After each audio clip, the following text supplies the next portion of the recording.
Siamo alle porte di Udine praticamente, perché facendo la strada che da Udine porta a Martignacco e poi subito dopo arriviamo a San Vito di Fagagna. Una volta San Vito era comune, adesso il comune si è diviso, San Vito fa comune per conto suo, prima conglobava altre località, ma San Vito è conosciuto un po' dappertutto per l'albergo. Così si chiamava, così lo chiamavano quelli un po' più anziani. Oggi si chiama al buon sta, al benstare, al buon stare, al buon mangiare, al buon bere. Lì la regina è Sara, la regina del bar Sara e sua sorella è in cucina, nessuno si permetta di comandare se non la mamma che è l'artista delle trippe, del baccalà, di tutte le specialità che l'osteria friulana deve saper offrire ai suoi avventori, ai suoi clienti. E beh, qui avventori e clienti ce ne sono, vengono anche da fuori per gustare le pietanze che la mamma di Sara riesce a cucinare ogni giorno, anche per asporto. E qui credetemi, perché io sono un frequentatore abbastanza fedele di questa osteria, il giovedì trippe e il venerdì baccalà bisogna mettersi in coda. Conosceremo nuove persone, conosceremo anche i maggiorenti del paese, ma soprattutto sentiremo i profumi di questa osteria di San Vito di Fagagna. Benvenuti a questo secondo appuntamento con Sapori e Profumi in Osteria, un viaggio nel nostro Friuli Venezia Giulia alla scoperta dei luoghi di aggregazione per eccellenza, le osterie, le trattorie, oggi ormai diventate trattorie del nostro Friuli storico. Siamo a San Vito di Fagagna, dietro di me al Bon sta una osteria storica, tradizionale, che ha una storia molto particolare. Adesso entriamo e ce la facciamo raccontare dall'antico proprietario. Questa è un'osteria particolare, veramente, ha messo sempre stata, anche perché, come ho avuto modo di dire, mia nonna proviene da questa osteria, ovviamente nei secoli passati, e quindi tant'è che io mi chiamo Narciso perché il fratello di mia nonna si chiamava Narciso, ma comunque non mi piace il nome, preferisco farmi chiamare Ciso. Quindi ho frequentato da piccolo questa osteria, anche se negli anni 50 i ragazzini non potevano entrare in osteria, però io avevo questo privilegio per cui potevo entrare. E che cosa facevi in osteria? Innanzitutto venivo a chiamare mio nonno, mio papà, che giocavano a carte e non tornavano mai a casa, e quindi le donne a casa reclamavano la presenza, e non era certamente consuetudine che le mogli venissero in osteria a chiamare i mariti, e mandavano i ragazzini, no? E quindi, come le dicevo, non si poteva entrare, si mandava qualcuno dentro a chiamare, ma io avevo questo privilegio, quindi potevo entrare. Qualche volta mio nonno mi comprava le caramelle per mandarmi via, ma io insistevo fino a quando lo portavo a casa. Ecco, cosa dovrei dire. Quindi è sempre stata un'osteria tipica, certamente, di osteria che ha mantenuto la sua, diciamo, identità tipica, nonostante i vari passaggi che si sono susseguiti storicamente, insomma, e le gestioni, ma ha sempre avuto un ruolo ecco, fondamentale di osteria, di ristorante, specialmente nel periodo in cui l'ha gestita Isaia, è stata veramente, devo dire, all'apice, poi è andata un po', insomma, i tempi erano cambiati, e adesso devo dire che è tornata a risplendere grazie a queste tre bellezze, devo dire, tipiche per la loro veramente genuinità, simpatia e savoir-faire, che non è da poco. La classe del saper far mangiare, perché la Gigliola ha un'arte speciale veramente nei suoi piatti. La Cristina, come avete potuto vedere, ha dato un tocco di raffinatezza, e quindi la Sara, con la sua autorevolezza, sa imporre e gestire l'ambiente come si deve. Ma una volta in questa osteria c'è mai stata un'ostessa, una donna, come adesso con queste tre brave cuoche e responsabili della osteria? Sì, beh, è chiaro che c'erano donne, anche se il gestore magari era il marito, però la donna ha sempre avuto un ruolo importante, magari non appariscente, diciamo così, perché in quella volta, ai tempi, ecco, diciamo, non era usanza, non lo so, o non aveva, o non erano i tempi perché la donna fosse in primo piano, ecco, o avesse raggiunto la parità, come si potrebbe dire oggi, che non è giusto. Non hanno la parità, ci hanno superati di gran lunga, e quindi sì, ci sono sempre state donne in questo locale che hanno saputo, ecco, gestire. Credo che nessun locale funzioni senza una donna.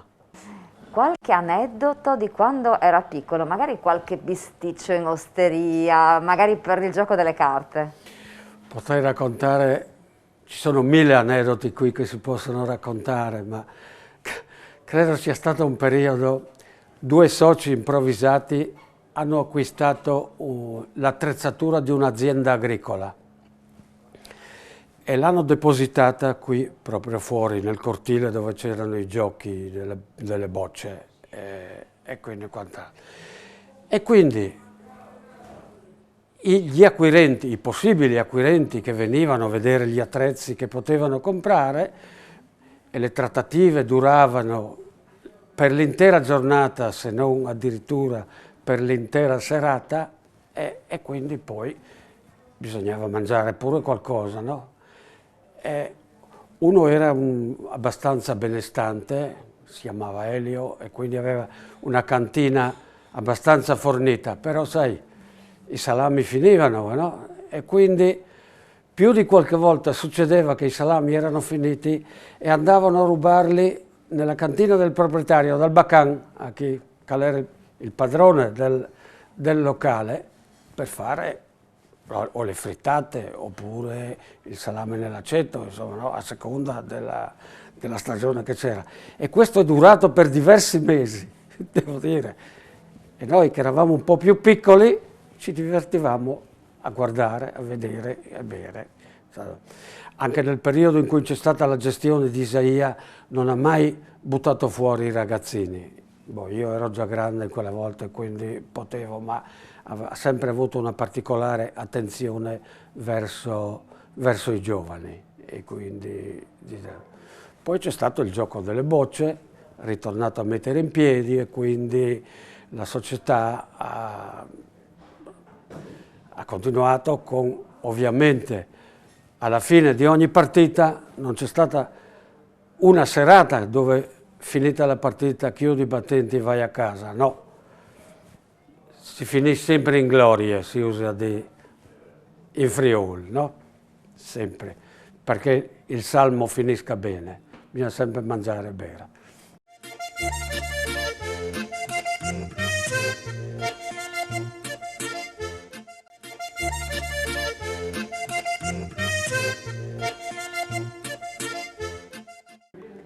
Che storia ha questa osteria? Questa osteria ha una storia abbastanza lunga. Diciamo che l'edificio è stato costruito agli inizi del Novecento ed era di proprietà di una famiglia, Pecile. Poi è stata acquistata questa parte di edificio proprio dove c'è l'osteria da mio nonno paterno, che si chiamava Aristide Fabbro, nel 1936. lui è rientrato dagli Stati Uniti dopo aver fatto una decina d'anni l'emigrante, avendo fatto una discreta fortuna, se vogliamo, è ritornato con i soldi dall'America e ha acquistato questo immobile con l'attività appunto di osteria. C'è da dire che la vecchia proprietà, diciamo, aveva anche un'altra attività qui fuori che si può ancora vedere, ed era la pesa pubblica. Spesso a quell'epoca la pesa, che era al servizio delle attività agricole naturalmente, quindi le pesate del bestiame, eccetera, anche dei prodotti agricoli, era strettamente collegata anche con l'attività dell'osteria, perché gli affari, la vendita, il commercio del bestiame avveniva spesso all'interno di queste attività.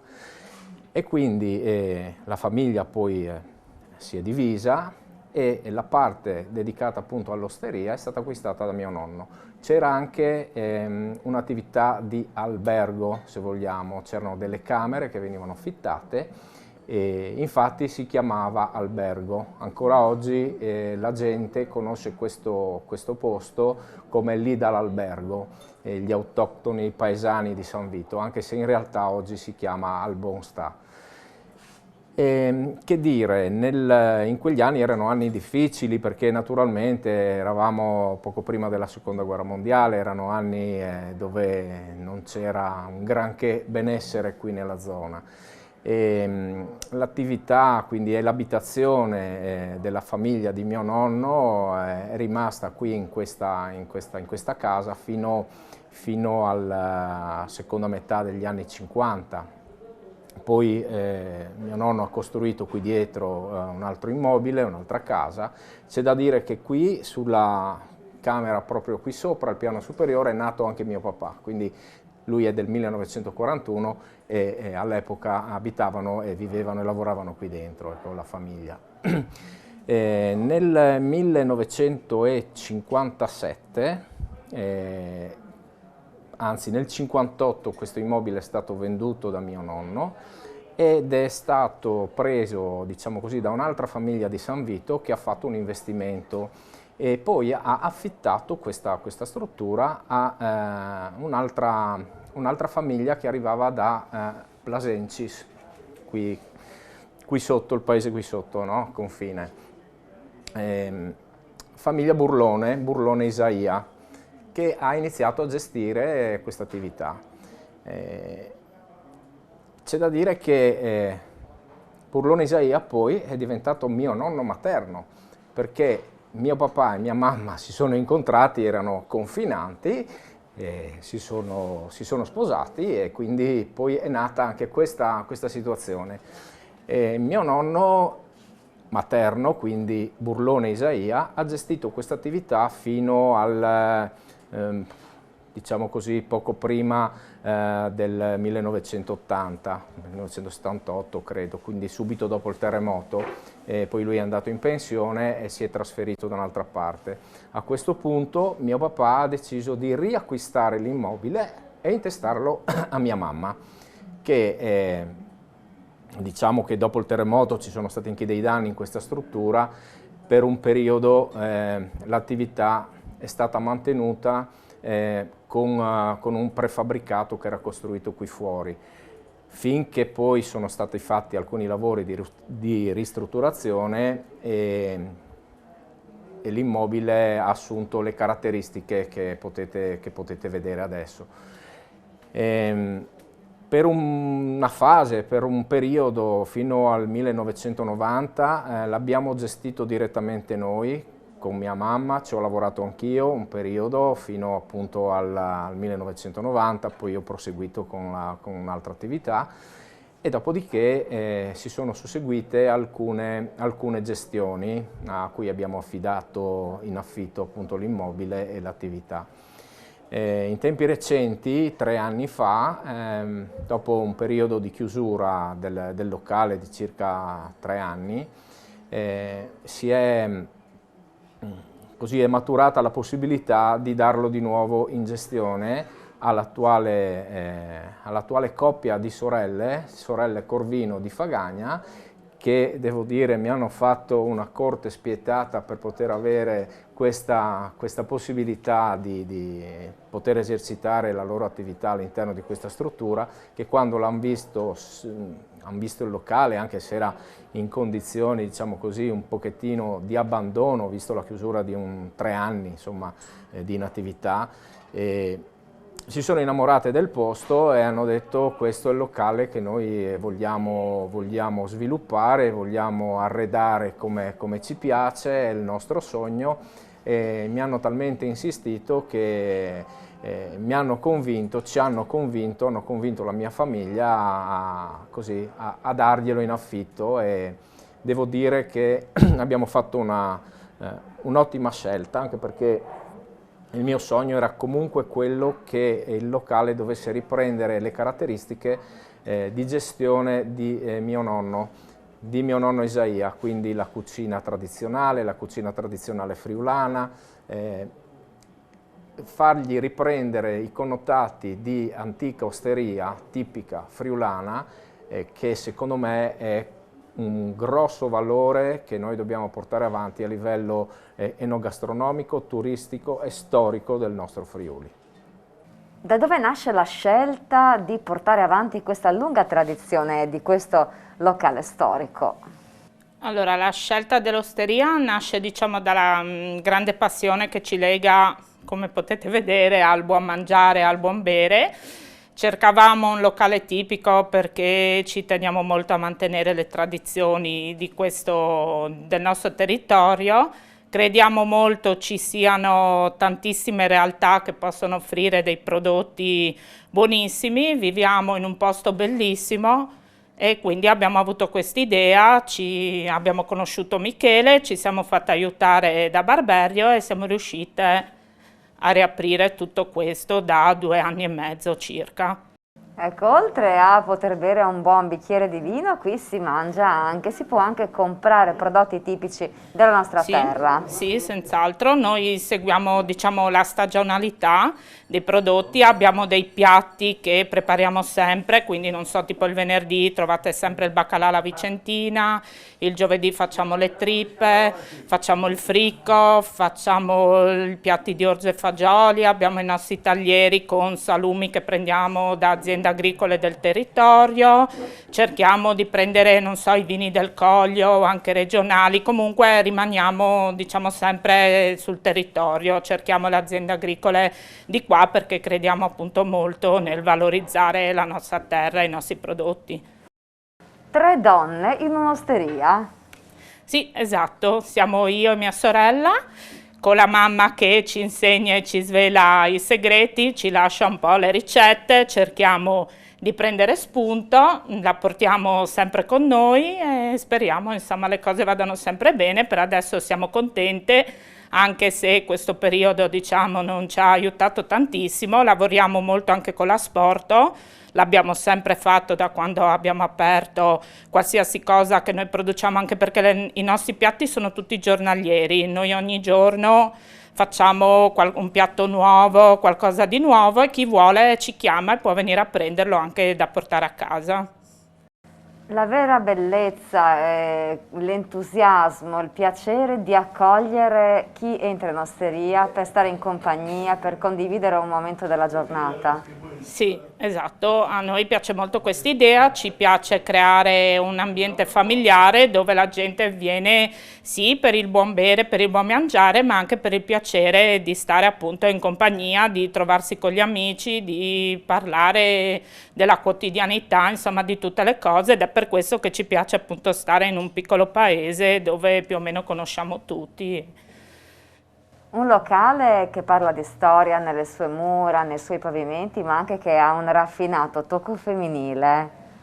Sì, abbiamo cercato di mantenere abbastanza, diciamo, la linea che c'era appunto nel pavimento, nel perlinato delle pareti, e l'arredamento è stato creato esclusivamente da noi, diciamo che di questo si occupa un po' più mia sorella nei dettagli e nelle piccole cose. Abbiamo cercato proprio di farlo come piaceva a noi. Siamo andate alla ricerca, non so, tipo delle ruote ai mercatini, delle vecchie casse panche, le credenze. l'abbiamo insomma fatto appunto su immagine e somiglianza nostra.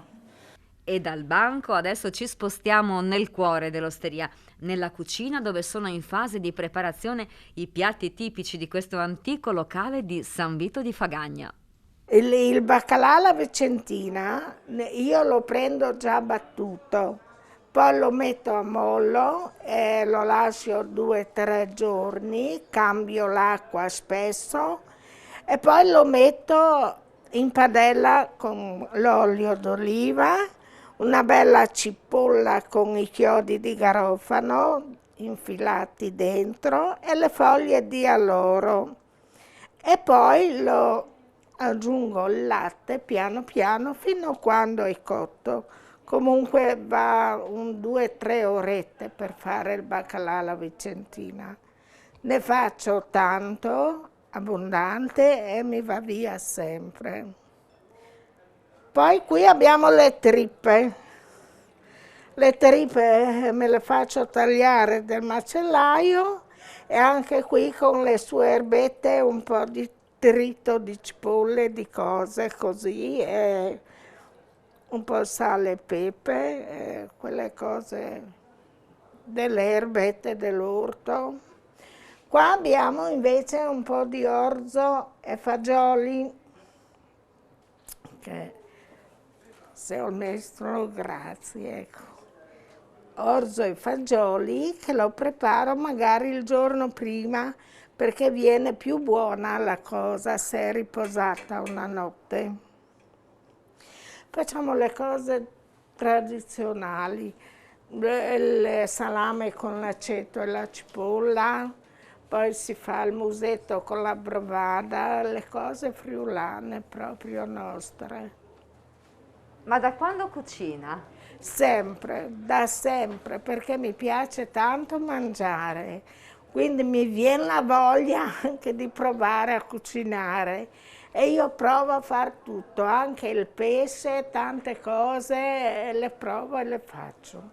E il suo grembiule ha una scritta particolare? Sì, perché piuttosto che fare senza niente, io mi sono almeno fatta la scritta, così sanno quello che posso prendere lavorando qualche ora, non tutto il giorno, ma qualche oretta anche per predicare un po' alle figlie, dare le ricette della nonna, della mamma e di tutti. Ecco alcuni dei nostri piatti della nostra osteria che vi proponiamo. Qui abbiamo il tagliere di salumi misti del territorio, tutti del territorio. Noi li prendiamo qui vicino all'azienda agricola Ranch di Pantianico. Qui abbiamo il lonzino, il lardo, la soppressa, la pancetta arrotolata. Questi sono i nostri taglieri che facciamo. Qui abbiamo una minestra d'orzo e fagioli, tipica friulana, la facciamo il giorno prima, così mantiene il sapore, si presenta meglio. Poi abbiamo il baccalà alla vicentina, che è stata spiegata la ricetta, e il baccalà mantecato, ottimo da fare sui crostini.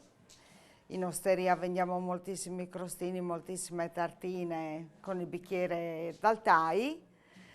Le trippe, tutto anche per asporto, i fagioli in insalata, i piatti tipici del nostro Friuli, della cucina friulana contadina. Qui abbiamo un tagliere di formaggi, noi prendiamo il latteria di Fagagna con una giardiniera di sottoli misti, una glassa di cipolla e una marmellata di arance senapata da gustare appositamente con i formaggi.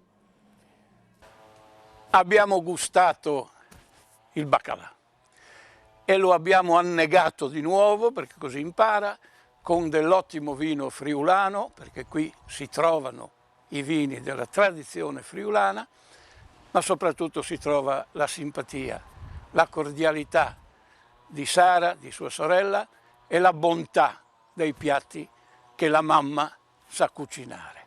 Noi vi diamo appuntamento allora alla prossima osteria, non mancate.